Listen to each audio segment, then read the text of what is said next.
So, next topic natin is measurement of vertical distances. So, dito naman, so yun nga, yung vertical distances between points, yun naman yung titignan natin. And then, kung paano tayo gumagawa, and then, kung ano yung mga calculations na uh, related or gagamitin natin para dito. So, first, define muna natin. So, what is leveling? So, leveling is the process of directly or indirectly measuring vertical distances to determine the elevation of points or their difference in elevation. So, yun lang. Again, pag-measure lang ng vertical distance. So, ito yung measurement of vertical distance, also called as leveling. Uh, Iba pang terms, so ito, level surface. So, it is a curved surface which is at any point perpendicular to the direction of gravity or the plumb line. It is best represented by the surface of a large body of a still water. So, ayun, kasi syempre, uh, ang Earth naman nga is sphere na parang nagpo-point lahat sa center.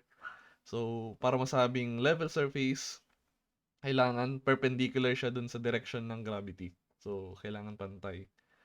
Ah, ang level line naman is a curved line in a level surface, all points of which are normal to the direction of gravity and equidistant from the center of the earth. So, yung specific lang na line, parang ganon, ng level surface. So, another is horizontal surface. So, ito naman is a plane that is tangent to a level surface at a particular point. However, the horizontal surface is also perpendicular to the plumb line at the same point.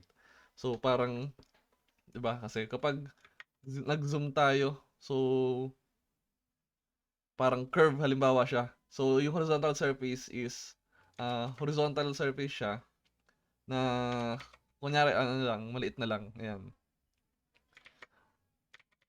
So, parang, kung i-zoom kasi natin yan, halimbawa sa Earth, sobrang ano yan, sobrang liit niyan. Pero nga kung i-zoom out natin, and then parang titingnan natin sa malayo, isang point lang naman talaga yung nakakonect dyan.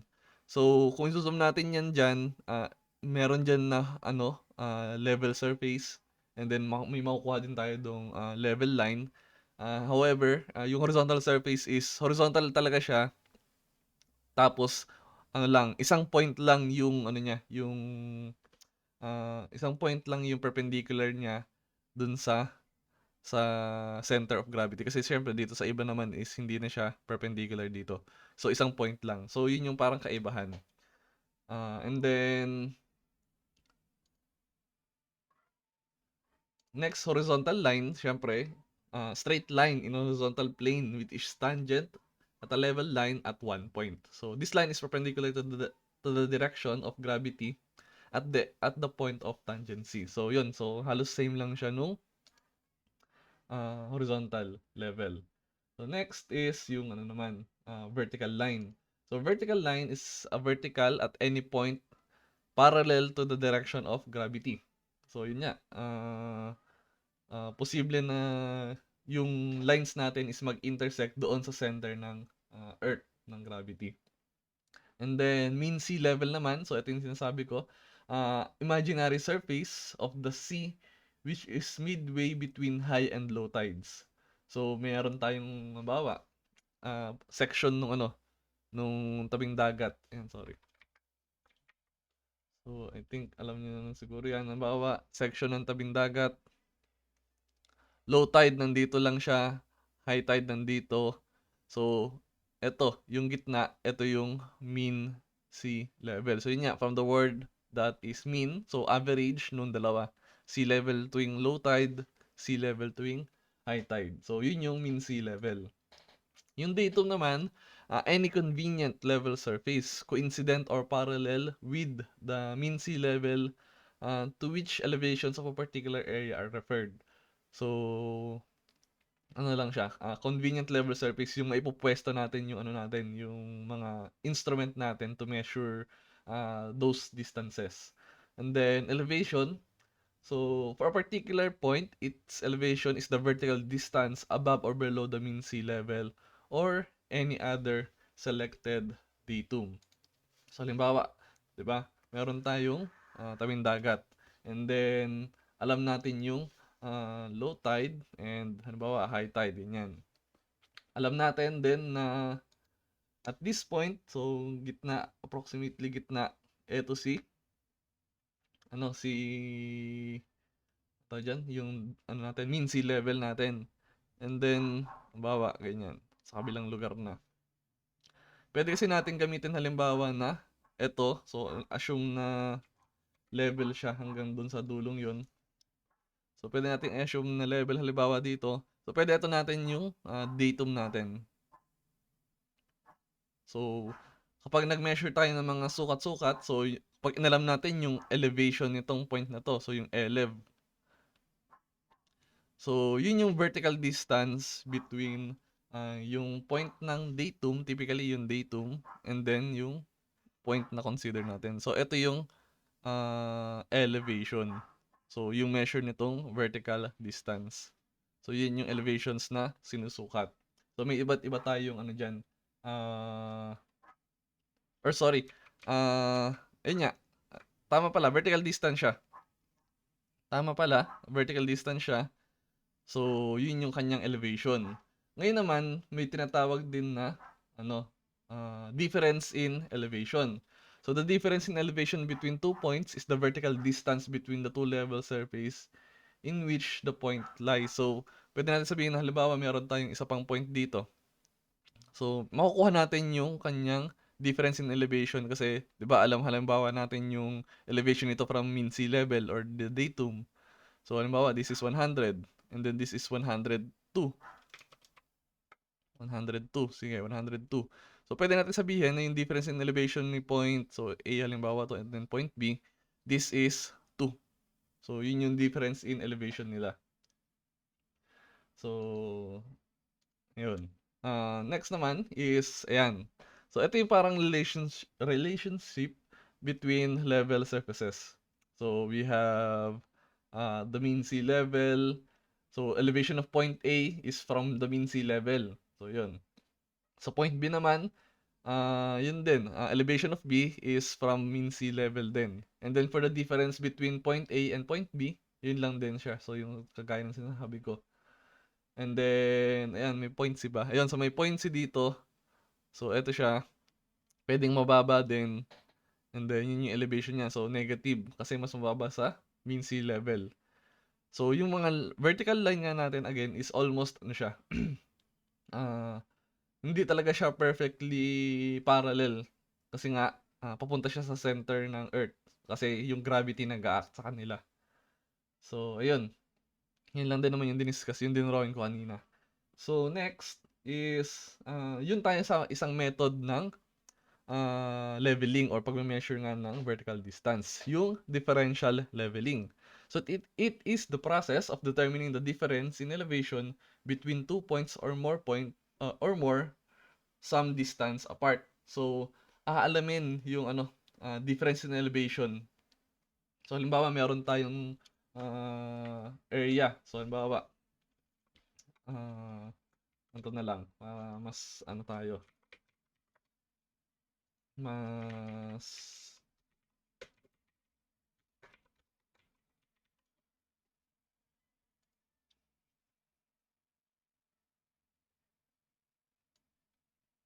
so, typically kasi kapag sa surveying na kami, nag-laboratory ng ganito, may 3 points na ginagawaan. So,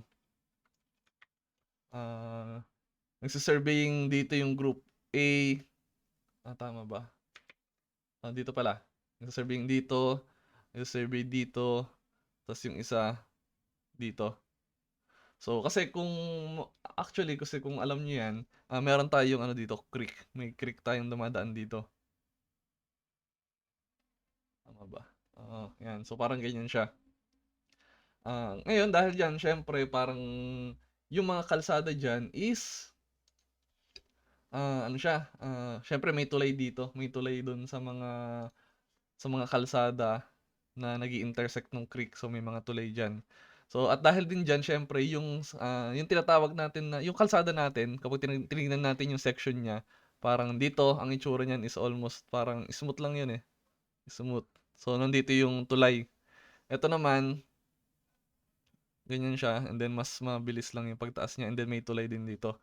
Ito naman, kung kunyari itong kalsadang yan is i-straight natin, mas ano siya, mas matindi yung ano niya, yung ahon at lusong niya. So, ito yung ano, parang pinapa-survey dun sa differential leveling. And then, magse-set up dyan ng mga points. So, halimbawa, every 20 meters, ang po-points siya dyan. And then, aalamin nyo yung difference in elevation. So, halimbawa, sa group 1, ito, dahil hindi natin alam exactly, wala tayong malapit na datum, mag-a-assume na lang tayo ng, dito, ng elevation nung pinakauna. So, sa pinakauna, i-assume na, halimbawa, 100 sa group 1, 101 sa group 2, 103 sa group 3. So, ayan. And then, yung activity is to measure every 20 meters, ano yung difference in elevation nung point, itong pinakaunang point doon sa susunod at sa iba pa. So, parang ganun yung ginagawa sa differential leveling. So, one or more na points. Two or more points, syempre. So, ayun. Normally, sa differential leveling naman is yung maliliit lang talaga. Ideally sa mga 2 to 3 points lang siya. So kapag mas marami na, may yung isa pang step yung isa pang process yung ginagawa. So ayan, let's continue.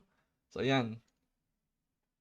So ang ginagawa kapag nagdi-differential leveling, is yun nga kagaya ng sinabi ko, is nag-i-start. So initially nag-i-start dito yung sinabi kong assumption na elevation, yung pinakaunang point, yun ay tinatawag na benchmark. Benchmark A. So, benchmark A. So, BM. So, BM yung sineset na parang pinaka-label niya. So, sinusukat yon. So, nilalagyan ng mark. So, either chalk kung sa kalsada or flag sa lupa. So, nagse-set up doon. And then, yung stadyarad, kung natandaan niyo yung stadyarad. So, inilalagay siya dyan. So, yun, leveling rod din yung tawag. Ngayon, yung instrument natin, so eto yung instrument natin, pinapwesto siya between 2 points. Between dun sa point na kailangan natin and then dun sa second point na, ano natin, na, dito, ititingnan natin halimbawa yung difference. So, halimbawa, alam natin yung point ng BM. So, BMA. So, halimbawa, 100 meters. And then sa kabila nung parang maliit na bundok na to, nandun yung kailangan nating alamin na elevation, si BM2 to be determined. And then yung reference datum natin, yung mean sea level, so sinet natin na 100. So, ang problema kasi, pwede natin i-set up dito si transit sa gitna. Pwede natin i-set up dito sa pinakamataas and then tsaka natin i-measure. Kaso kasi may cases na hindi aabot yung leveling rod. Halimbawa kasi yung leveling rod hanggang dito lang. So, hindi aabot. So, kailangan siyang parang hatiin. So, kapag hinati, may tinatawag tayo ditong turning point. So, TP1. So, between BM, pwede tayong mag-set up ng mga iba pang points. So, parang ano siya, sub-points lang na para as a reference lang, parang ganun. So, TP1. So, pwede yan naman ng maraming-marami. So, pwede siyang marami. So, turning point siya. Or temporary point. So, kasi minsan iba pa yung turning point. So, temporary point na gagamitin lang para ano lang, parang pansamantala lang. So, again, so yon. So, sinet up niya dito. Ito yung kanyang temporary point 1. And then, between the point na susukatin at yung point na temporary point, isa-set up sa gitna. Ideally sa gitna. So, kung top view halimbawa, ito yung kalsada natin. And then, pinapameasure yung, halimbawa, kahit dito na lang sa gilid para hindi gitnang-gitna. Pero kasi typically gitna talaga kasi 'di ba? Ito yung pinaka sinusukat kasi sa route surveying. So, yung gitna talaga. Eh dahil lab lang kunyari, para walang ano, ito na lang si BM. BMA, TP. 1. So, yan. So, halimbawa, ito yung top view nitong nangyari. Si instrument, not necessary na dito pumwesto. Hindi naman necessary na dyan pumwesto. So, pwede siyang pumwesto dito. Or syempre pwede rin dito sa ano, or anywhere between those 2 points. So pwedeng nandito, pwedeng nandito. Pero ang pinakamaganda talaga is syempre ito. And then second is ito, yung nandun sa kabilang area. So para lang hindi nakakalito and then ano. So yun, so halimbawa dito siya pumesto. Pumesto siya dito.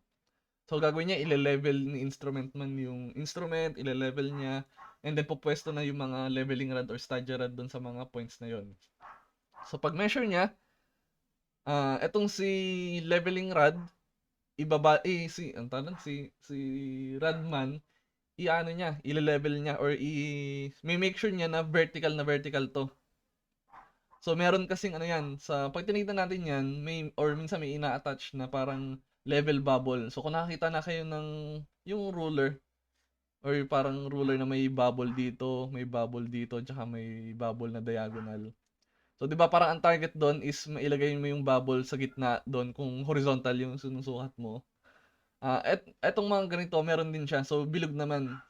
So may mga parang red markers siya diyan na transparent siya. And then yung bubble dapat syempre para masabi mong center na center or vertical na vertical, dapat yung bubble, so kunyari kulay blue na siya. Dapat yung bubble is gitnang-gitna din. So nakatungo lang, tinitingnan lang ni Radman yung ganyan, no. Mini-make sure niya na nakaharap kay dito. So mini-make sure niya nakaharap dito yung direction nung rod para makita nung instrument man yung sinisilip niya. So syempre yung direction natin, 'di ba? So BMA, TP1, then somewhere pa doon si BM, si B. So minsan kasi 1 na rin naman 'to eh, 1 and 2 para mas madali. So parang ganun yung direction natin na upward. So again, so ito 'yan. So top view lang nung nangyari dito. And then yun, may level bubble tayo.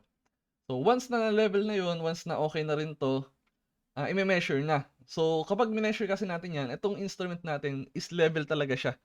Meron siyang horizontal line of sight. And then sa horizontal line of sight na yun, pag silip niya, so halimbawa sinilip niya, natatandaan niyo yung pinakita ko, yung kapag sumisilip, merong crosshairs, and then kapag nung pagsilip niya, may makikita siya na ano, nakikita niyo yung stadia rod na may measure na halimbawa, this is 1.3 halimbawa. Kunyari lang, hindi, typically 3 na lang yan eh. So, ganyan, tas 3 yung nakalagay dyan, tas may guhit halimbawa, tas may isang triangle dito. So, yung isang triangle, typically, nagsisignify siya ng 1 meter na. So, sa point na yan, 1.3 meters na siya. So, late sa lab natin siya matututunan. Pero, pag silip niya doon, sinilip niya, makikita niyang measure halimbawa is ganito nga. And then sabi niya, yung measure nung BM1, so nasa ano tayo, sa point na tayo na to, yung BM1 is, yung nakuha natin measure is 1.3 halimbawa, 1.3. Yung measure na yon is yung, kasi nga, yung stadia rod natin is parang ruler na malaki lang naman. That is the back sight.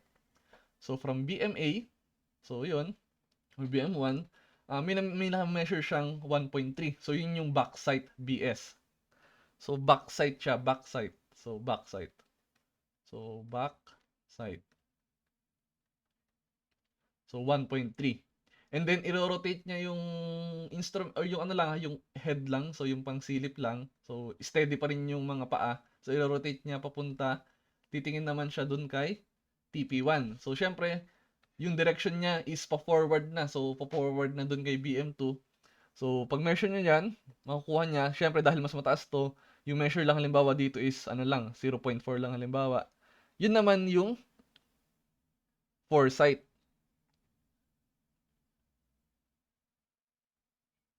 Mali spell. Foresight. So, ayan.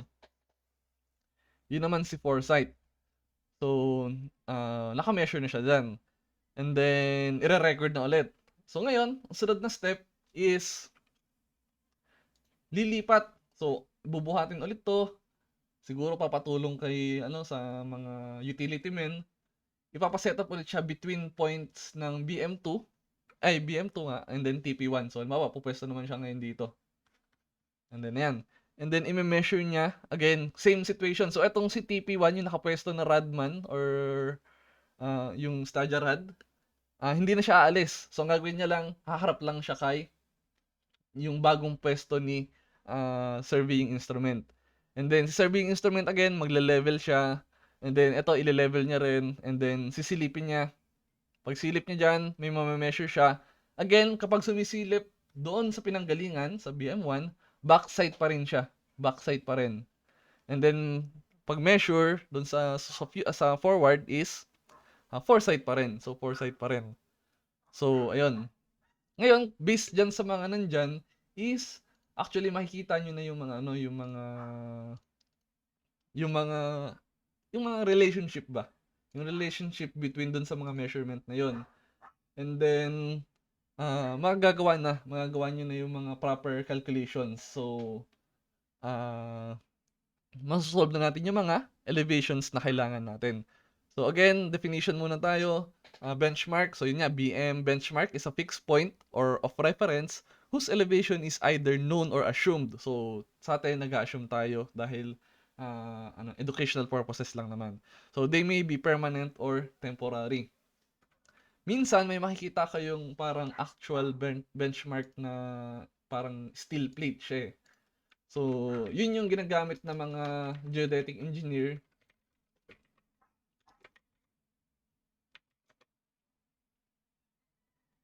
para ma-measure yung yung ano dito, para gawing reference, yung actual reference.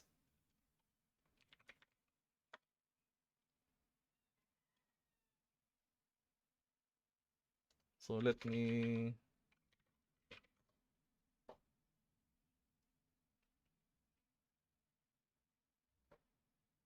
ayan. So, ayun is typically ganito yung yung ano siya. So, siya ay nilalagay sa concrete. Tapos ito lang yung sure na sure. So, yung elevations niya alam. So, ayan, nakalagay above mean sea level. Asan yung measurement? So, hindi ko lang. 1, 3, 4, parang ganun. So, benchmark. So, ginagamit siya. So, saan ba yun? Nasa concrete siya eh. So, ayan, ito. Ayan. So, ito, sobrang, malalim 1 meter na concrete. Tapos, makapal. And then, ito, nakabaon din siya. So, hindi mo siya basta-basta matatanggal. And then, ito is, measured siya laser siya. Usually talagang super accurate niya kasi yun yung ginagawang reference. So, nilagay siya dyan para hindi siya basta-basta masira. So, yun yung sa kanya. So, halimbawa, ayan. So, sineset up talaga sila ng nakabaon, talaga sa concrete. So, yan yung benchmark na official, parang ganun. And then tayo, nag-a-assume lang tayo para sa ating use. Again, backside, BS, reading taken on a rod held on a point of known or assumed elevation. So, yun yung na-measure na natin. So, it is a measure of the vertical distance from the established line of sight to the point sighted, and this is always the first rod reading taken after the instrument has been set up and leveled. So, kung babalikan natin to, ayan. So, basta, yung unang read talaga lagi is yung backside. Backside and then forward, foresight, and then lipat, and then backside ulit, and then foresight. So, kailangan ng ganong system para hindi malito. Foresight, reading taken on a rod held on a point whose elevation is to be determined. It is represented as a vertical distance from the line of sight of instrument to the point observed. So, yun nga, yung sinasabi ko kanina. Backside distance. The backside distance is measured from the center of the instrument to the rod on which a backside is taken. So, kung babalikan natin yung drawing, although hindi naman kasi siya talaga ginagamit, pero minsan kasi pinapameasure yung backside distance. So, ito yun. So, from the center of the instrument nung telescope or minsan yung mismo yung tripod up to the point nito. So, ito yung tinatawag na backside distance. So, typically, hindi naman siya kinakailangan or hindi siya ginagamit. Kasi kahit saan mo naman ito ipwesto eh. Pero syempre, ideally, almost equal yung distance nitong dalawang to. Parang ganyan. Para mas accurate ba? Parang ganun. Anyways, so yun. And then next is yung foresight distance. So, yun lang din. Foresight naman siya. Yan. So, yun, yung TP, turning point. So, minsan, yung temporary point yung tawag. So, intervening point between two benchmarks upon which point foresight and backside rod readings are taken to enable a leveling operation to continue from a new instrument position. So, ayun, yun lang nga. So, minsan sinasakto lang natin para i-break down. So, parang breaking tape ba? So, sinasakto, i-break natin yung ano, yung distance between benchmark. The height of the instrument is the elevation of the line of sight of an instrument above or below selected reference datum. So, yun naman is yun. So, yung horizontal line na yun na sinisilip hanggang dun sa mean sea level, yun yung HI. So, yung elevations natin is yung point ng lupa hanggang dun sa mean sea level. So, makikita nyo, no, na pwede natin sabihin. So, later may mga formula tayo. Makikita natin yan. So, anyways, so ayan nga. Sa drawing, yung HI is equals to elevation plus backsight. And then yung elevation is equals to HI minus foresight. So, balikan natin yung drawing para hindi tayo malito or dagdag or mas madaling alamin. So, ang tinitingnan nating measure is HI. So, itong HI and then itong si backsight and foresight. So, si backsight ay may measure na ganito and then si foresight ay may measure na or sa elevation ay may measure na ganito. So, again, sa equation natin, HI is equal to the elevation, elev, plus the backsight. And then kapag tingnan naman natin yung harap, yung sa foresight, ito na lang si foresight. Again, kapag measure natin yan, syempre yung maliit lang. And then, yung elevation din, again, nung i-measure natin susunod. So, this is parang elev 1 na lang yan. And then, yung elev, yung relationship lang, elev 2 is equal to the HI minus yung foresight. So, HI minus yung foresight is the elevation ng point na yon. So, parang ganun siya. So, yun yung dalawang importanteng formula na need natin tandaan. So, need natin maintindihan. So, with that, malalaman na natin yung elevation 1 and elevation 2. Kasi, di ba, may value tayo nito. Assumed or yung accurate. May standard. Or, and then, mineasure natin, nag-backsight tayo, compute natin si HI. And then, nag-foresight tayo, and then since may HI tayo, makukuha na natin si elevation. So, ganun lang siya. And then, ulit-ulitin lang siya. Lilipat si transit, may measure ng backsight, i-add dun sa elevation na alam natin ito para kay HI ulit. HI, syempre, iba na siya. Minus, mag-foresight, may measure si foresight na iba na ulit yung value. And then, makukuha natin si elev 3. So, yung benchmark elevation na siya. So, parang ganun lang, pasa-pasa lang, pinapasa-pasa natin. So, ayun. Next is, so, ano tayo? Ayan. So, yun nga. Yun yung dalawang importanteng formulas natin. So, sample problem. So, prepare and complete the differential level notes for the information shown in the accompanying illustration. So, medyo malabo pero ayan. Meron tayong benchmark A and then kailangan nating alamin yung position or elevation ni benchmark B. So, known si value na elevation BMA which is 125.45 meters. And then, nag-perform ng mga surveying. So, pwesto dito, nakita si backsight na 0.68 and then foresight na 3.75 and then etc. etc. etc. So, kapag nagsusulat tayo, kapag nagre-record tayo, yung nagre-record, yung recorder, ganito siya sineset up. So, ito yung parang pinaka-table na ginagamit. So, BM1, yung backsight sa akin, so, known yung elevation niya, and then si backsight, ilalagay dito, and then si foresight, ilalagay dito. So, ayan. So, sa pag-fill up na ganyan, syempre, is, madali lang. Tandaan lang natin yung formula natin. So, ito, liitan ko na lang. Kita naman. So, si BM1 is, and yung mga backsight So si BM1 nag-backside tayo sa kanya pero wala tayong foresight. So kung tatandaan natin syempre, wala naman tayong pinwesto ditong ano, 'di ba? Instrument. So wala tayong makukuhang foresight diyan. So ito, nag-backside and then foresight nung TP1. So kung napapansin nyo, ang paglalagay diyan almost is parang ito yung unang lalagay, nag-backside kay BM1, nag-foresight kay TM2, ay TP2, tapos nilipat si transits between TP1 and TP2, nag-backside kay TP1, so ito na yung pangatlong measure, and then nag-foresight kay TP2.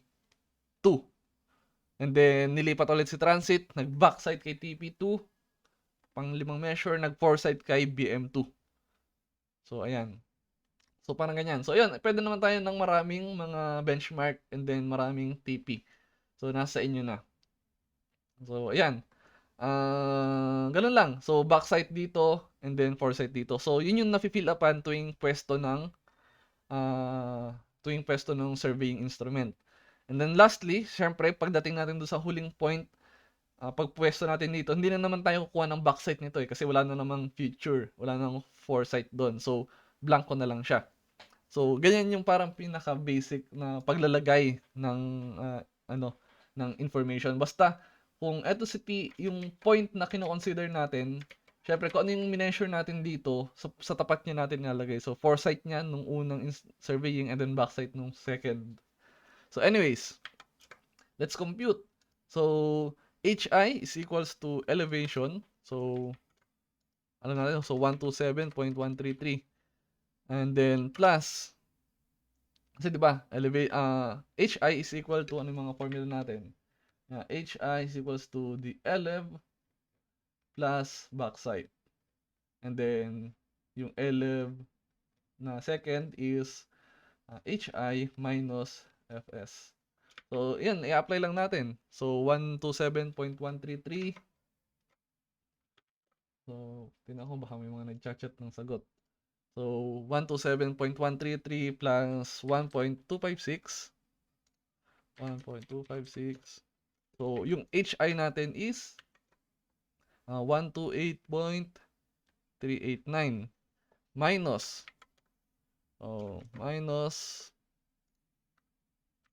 minus natin si foresight yung pangalawa. So, eto.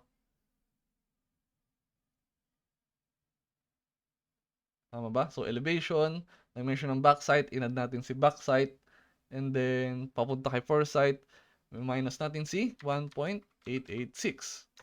So, yung elevation ni TP1 is 126.503. And then, yan, paulit-ulit na lang siya. And then, we have plus 1.116.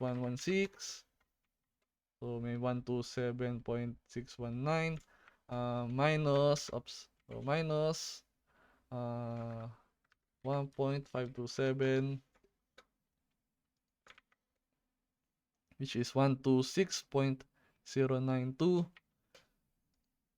Yun lang siya, 228. Oops, sorry. So this is 127.32.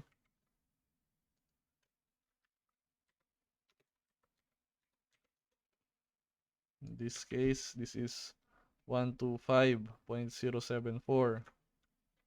And then plus 1.189, which is 126.263 minus 2.017. So 124.246. And then plus 1.07, 125.316 minus 2.656. So 122.6 plus 1.831. So 124.491 minus 2.765. So ito yung mahirap dito sa surveying dito, especially eto ngayon pa lang nakikita natin. Kapag nagkamali na kayo ng isang calculation dito, so halimbawa sa exam, that is 1, 2, 3, 4, 5, 6, 7, 8, 9, 10, 11, 12. That is already 12 points. 12 points na yan. Pag nagkamali kayo dito, or halimbawa nagkamali kayo dito, tama kayo dito, nagkamali na kayo dito, mali na yan lahat. So, wala siyang, tawag dito, walang effort points. Kasi simpleng addition na lang naman siya eh. So, ganun. Mali na yan, mali na agad yan. So, ang meron mo lang dyan is 2 points ka lang. So, later on na, lalo na dun sa computation natin sa area, may mas marami pa tayo. So, anyways, so, let's move. So, yun yung calculations ng differential elevation. So, ganun siya nagka-calculate. Tandaan lang natin yung formula na, ayan. Next, another method of elevation is leveling is profile leveling. So the process of determining differences in elevation along fixed line at designated short measured intervals is referred to as profile leveling. It is executed to provide data from which a vertical section of the ground surface can be plotted. So, again, kung babalik tayo dun, kung naaalala niyo yung sinabi ko dun sa surveying dito. So, halimbawa, minsan kasi yung differential leveling is between 2 points lang halimbawa. Alamin lang ano yung point nitong nandito sa dating batibot kumpara dito sa taas ng admin. So, ganon, differential leveling. Alamin lang yung difference or alamin lang yung elevation nito based sa elevation dito. So, parang ganun si differential leveling. Kay profile leveling is yung mas appropriate doon yung sa kalsada na sinabi ko kanina. So, yung pinapagawa kasi noon, pinapadrawing yung dinrawing ko kanina dito na ano, yung, yung parang section ng kalsada or yung ganyan. So, yung tawag kasi dyan, so parang side view yan. So, ang tawag dyan, so alam natin, halimbawa, para may drawing natin, di ba, yung mga points na yan is profile, yung ano dyan, mali na. So, profile, yung profile ng road profile. So, dyan, yun yung sinasabi na kaya dapat is every certain distance. So, sabi na dapat yung interval is fixed. So, short measured intervals. So, fixed dapat siya. So, definitions pa tayo. So, the profile is a curved line which graphically portrays the intersection of vertical plane with the surface of the earth. It depicts ground elevations of selected critical points along a surveyed line and the horizontal distances between these 2 points. So, halimbawa ito. I'm going to show you an actual actual profile na data. So this is from Dasma Link Road na future project ng DPWH. So tingnan natin siya. Sa may nawala na yung picture. Nawala yung data. Unfortunately, wala na yung data. Ayan. So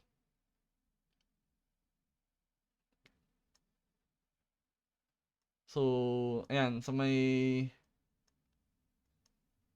somewhere sa may Aguinaldo Highway. Ito yung Aguinaldo Highway, ito yung Governor's Drive, and then ito yung gagawan ng kalsada.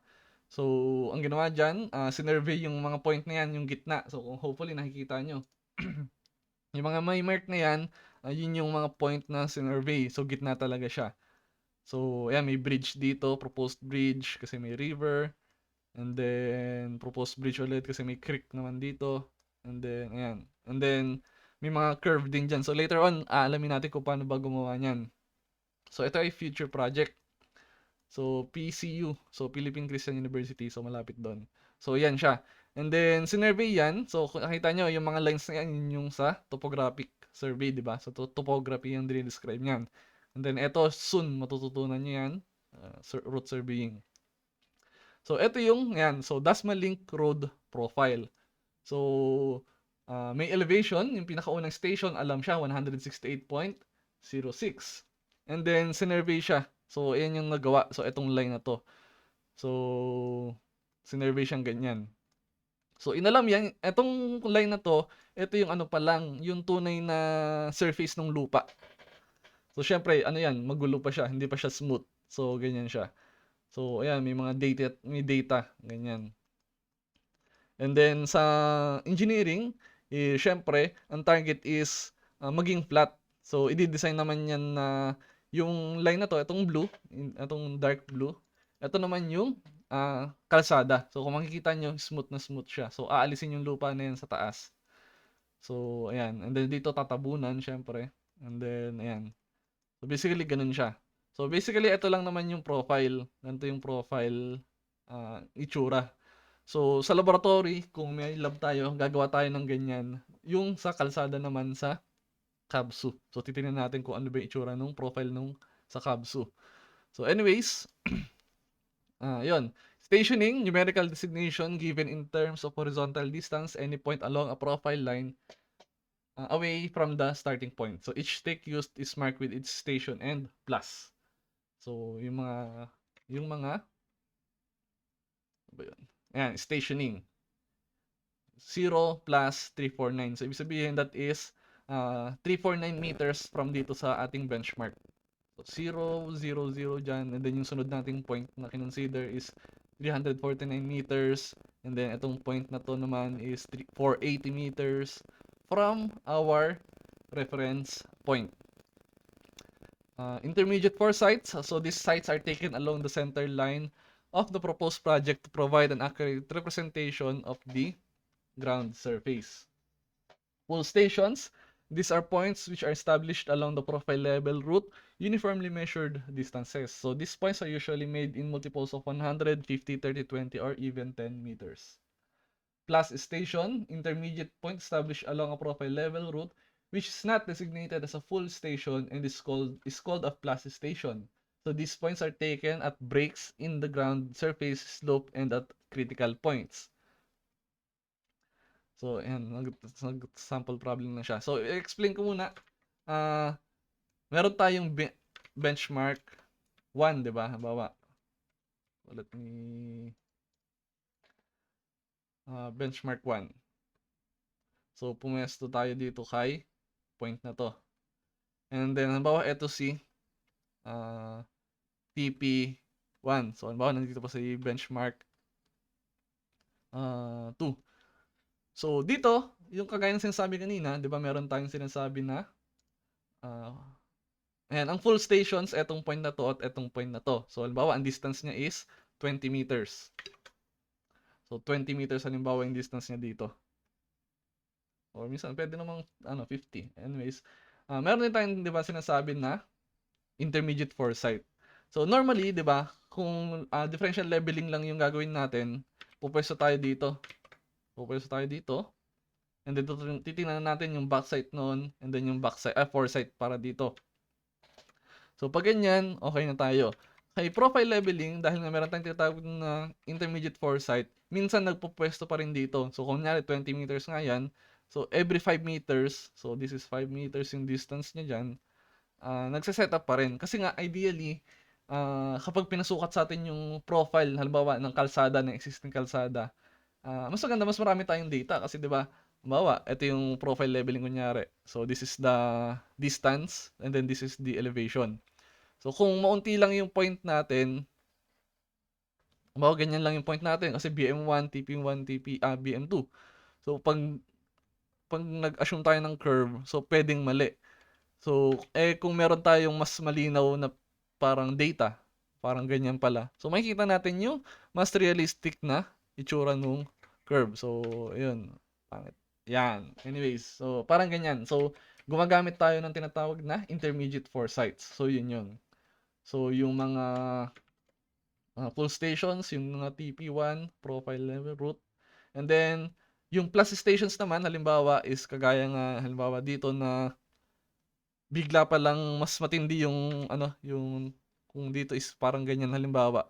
So minsan nilalagyan ng ano dito, ng mga plus stations para lang mapakita na dito sa point na 'to, sa distance na 'to, na matindi yung change in elevation. Kasi siyempre again, kung point lang na 'to at point lang na 'to, parang kuya asyam ganyan lang. Eh kung lalagyan natin ng plus stations dito dahil dun sa breaks ng ground surface, ng slope or critical points, mapapakita natin na mataas pala yung change nung ano yan, ng elevation dyan. So, yun yung mga plus points natin or plus stations. So, yun. So, ayan, sample. So, a turning point along a profile level measures 126.44 meters beyond station 8 plus 24.5. Determine the stationing of this turning point. So, paano ba siya? So, turning point along a profile level, 126.44. Paano to? Taga lang parang mali yung nailagay kong problem. Determine the stationing of this point. Saglit, kuhain ko yung reference book.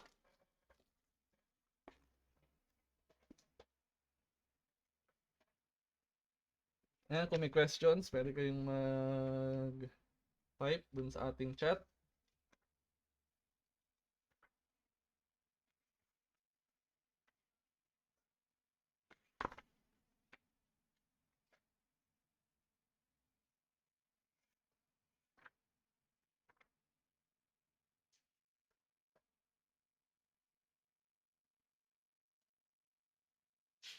So far naman, madali lang naman siya. No, basic adds and subtract lang.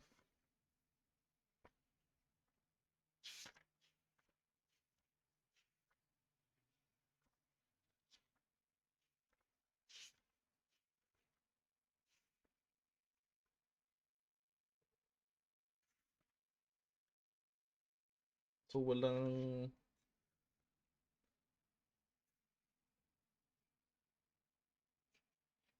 wait lang So turning point, limutan ko na siya.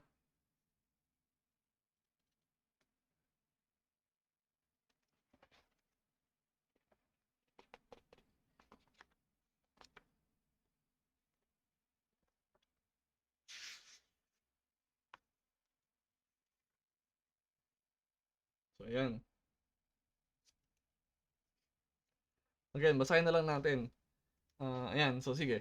A turning point along a profile level route measures 126.44 meters beyond station 8 plus 24.5. So ayun, madali lang pala to. So, bawa, ito yung station na lang kunyari, station 8 plus 24.5. So, mineasure lang, nag-tape man siguro, mineasure niya si TP, kung ano mang TP, assume TP1, na-measure niya na ang distance na yon ay 126.44 meters. So, tanong lang, ano yung distance, ano yung, tawag dito, ano yung kanyang actual na station, ano yung ilalagay nating station dito. So, parang alamin lang natin kung paano magbasa ng stationing. So, kapag ganyan, kung napansin nyo, di ba, may 8 tapos plus 24.5. So, kapag ganyan nakahiwalay, and then wala nang ibang zero dito, ibig sabihin nun is hundreds to, hundreds. So, yun ay 800 plus 24.5. So, yan actually is 824.5 mula dun sa pinaka station 00. So, i-add natin tong 126.44.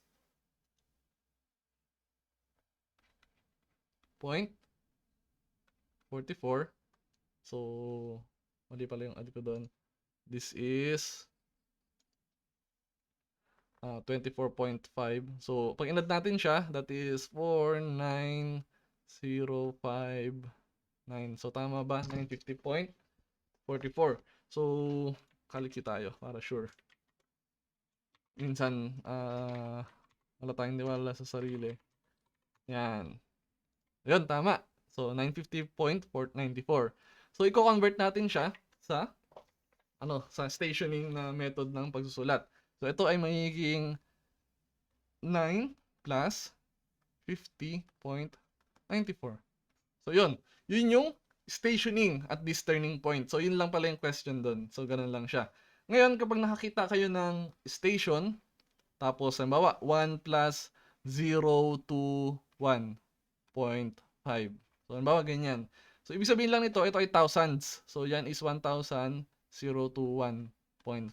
Kasi pwede rin maging na 2 plus 001.3 halimbawa. So, ibig sabihin yan lang ay 2,000 yung station na malaki. So, ayan. Ganyan siya gumamit. So, next. Ano ba yung sunod na question? Related din siya dito eh.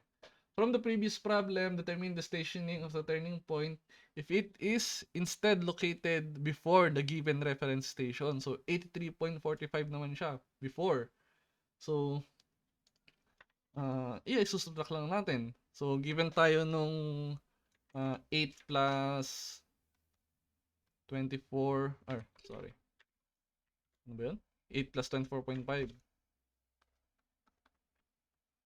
So, that is again 824.5. So, before, subtract natin si 83.45. To give us value na 824.5 minus 83.45.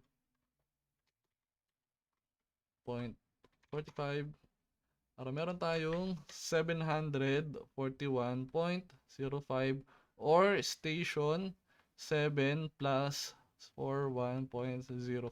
So, ayun, ganun siya. Simple lang. Yun lang yung mga basic stationing. Next is another problem. Ayan. Ito na yung actual na data naman natin kay profile level. So, ito na yung ano natin. Ito yung typical na ginagawa.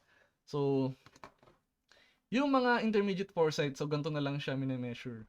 So, yung from the distance of dun sa BM1. And then TP1, ganyan lang siya. And then, para lang madali hanapin or may idea tayo kung ano ba yung mga, kung saan ba yung mga IFS na yon. So, dito, ayan. So, ayun lang. So, basically, ganun lang din yung gagawin. I-fill up lang natin siya. LF plus backside minus yun yung may HI pala. And then minus, ayan. So, ayan. Ang kaibahan lang dito is, so, hindi ko na ilalabas yung calcu kasi ma-hassle. So, that is 125.5 plus 0.95. So, that is 126 dito kay HI, di ba? So, 126.45. And then, minus yung IFS na una. So, that is 123.45. Ngayon, kung mapansin nyo, wala naman tayong backside dito para gamitin dito sa pangalawa. Ito pa rin HI na ito yung gagamitin natin. So, ayun. So, 126.45 ulit. So, 126.45 minus 2.3. So, this is 124.15. And then, kapag yung tunay na FS na yung gagamitin, so, yun pa rin yung gagamitin natin. Na in this case, ang ibibigay naman sa atin, that is, so 126.45 minus 0.64 is 125.81. And then, ito, yung i-add natin kay, backside. So, that is 125.81 plus 3.13 para makuha natin yung bago natin na foresight or HI, which is 128.94. And then, ito yung i-apply natin dito again sa lahat hanggang kay dito. So, parang ganun lang siya. So, 128.94 minus 2.7, that is 126.24. And then, kapag 2.8 naman siya, that is 126.14. At kapag kay siya ay 3.1, that is 125.84. Again 128 minus 94 siya. And then kung siya ay minus 0.5, syempre 128.44. And then kung 0.8 yung ima-minus is 128.14. And then kung 1.28 127.66. And then, again, ito yung i-add natin kay backside. So, para nangyari niyan, gawin lang natin to ng gawin. And then, kapag may nakita na tayong backside doon, tsaka natin siya i-add doon. So, 127.66 plus 2.16 is 129.82 yung HI natin. And then, apply na lang ulit natin yon. So, 129.82 minus 0.9, that is 128.92 minus 1.2, that is 128.62, and then minus 1.7, again 129 minus 1.7, that is 128.12 na lang, and then minus 2.8, so that is 127.02, and then lastly minus 2.37, 127.45, and then again add lang natin si 0.82,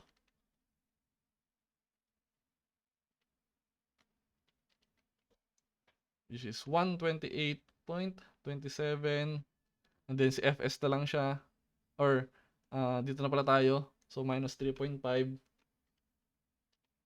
kuha natin si 124.7, and then add natin si 1.35, so 126.12 minus 3, so 123.12, and then 126.12 minus 1.99, 124.13. So, yun. So, ganun natin siya gawin. So, hopefully, naintindihan nyo siya or nagets nyo. Kasi, simple lang naman. So, yun yung differential or yun yung kay profile leveling. So, dadagdagan lang tayo ng tinatawag na IFS and then kung kailan natin siya ginagamit. So, parang yan, ganyan lang siya. Hindi natin yan lahat pupunuan. Kasi isang beses lang tayo nag-TP1 and then nung nag-survey tayo nung position nung BM, halimbawa, anong nangyari kasi na lang dyan is TP1 and TP2 halimbawa, nagdagdag siya ng 5 points between dun. So, nag-backside siya dito. So, instrument halimbawa nandito, backside sa TP1 and then foresight. So, yun yung nangyari dito. Kaya marami siyang nakuha na foresight. And then ito nga again is intermediate foresight lang siya. Kaya hindi ganun kahigpit. So yun. Yun lang yung yung ating parang final answer. So minsan ang itatanong din diyan another question, so that is ilang points na yan.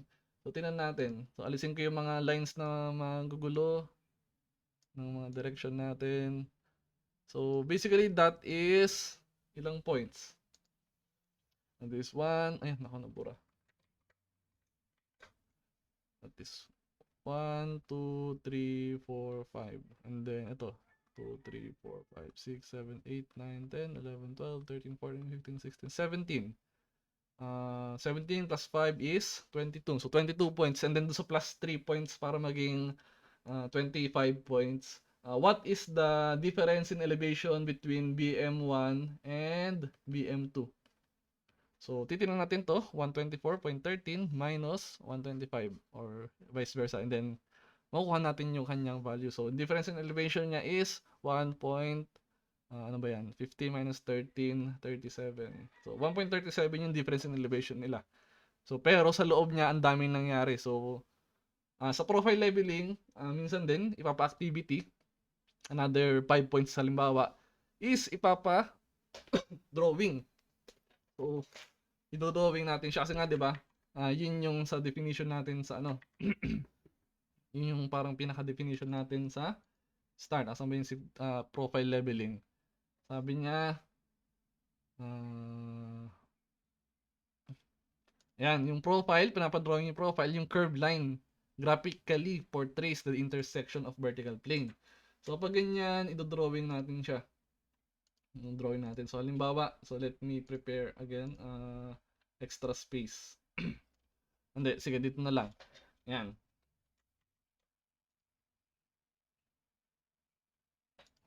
So, extra space. So, extra space na yan is mag-graph tayo. So, we have, halimbawa, ito yung horizontal distance. Oops. Ayun, wala. Ayaw ah. Wait lang. Insert picture. So, ang gagawin lang doon is mag-graph tayo. So, gagawa tayo ng horizontal distance na parang i-drawing natin yung hangganan nung lahat ng data natin. So, di ba yung data natin? So, BM1 to BMB. So, assumption na yan ay certain distance kasi hindi na nilagay yung mga points ni station. So, anyway, tingnan natin. Yan. And then, yan lang. Ano lang ano. So, dito, meron tayong horizontal line. So, ito yung BM2. And then, ito si BM1. And then, ito yung vertical line natin which is yung elevation natin. So, kay BM1, elevation is kailangan pala nung screenshot ng elevation. So, nabura ko na lahat. Anyways, ang gawin lang doon is ipa-plot siya. So, halimbawa, this is every 10. I-measure halimbawa yan ng every 10. Then, syempre, i-base nyo rin yung parang coordinate system. So, doon sa calculation natin, kung natatandaan natin, yung elevation ni BMA is 125. So, halimbawa, so BM1, ito si 125.50. Yun yung nasa given natin, di ba? So, titingnan natin si given, 125.5. And then, nung nag-calculate tayo, nakuha natin yung mga susunod na value. So, di ba, BMA, and then meron tayong dalawang siningit, halimbawa, ganyan. So, 0, 0, and then ito si 0, 10. So, dito nakuha na 123 lang. And then yung susunod, 124. And then yung susunod, 125. So, make sure na tama yung mga parang location syempre dito hanggang mapaabot kay BM2. So, makikita, ipa-plot natin siya na ipa-plot. And then, i-line lang natin na ganyan. Hanggang magawa natin. So, ganun yung final na hinahanap kay profile leveling. So, pinapadrawing yan. So, ayun. Yun lang yung final topic dito kay profile leveling. Or yun lang yung topic natin dito kay measurement of vertical distances. So, ayun. Meron pa ba? So, yun. So, wala na. So, yun lang yung leveling methods natin kay leveling methods natin or yung ating vertical measurement kay surveying. So, next week, discussion naman tayo ng angles and directions and then short discussion nung kung ano ba yung engineer's transit. So, yun lang. So, thank you.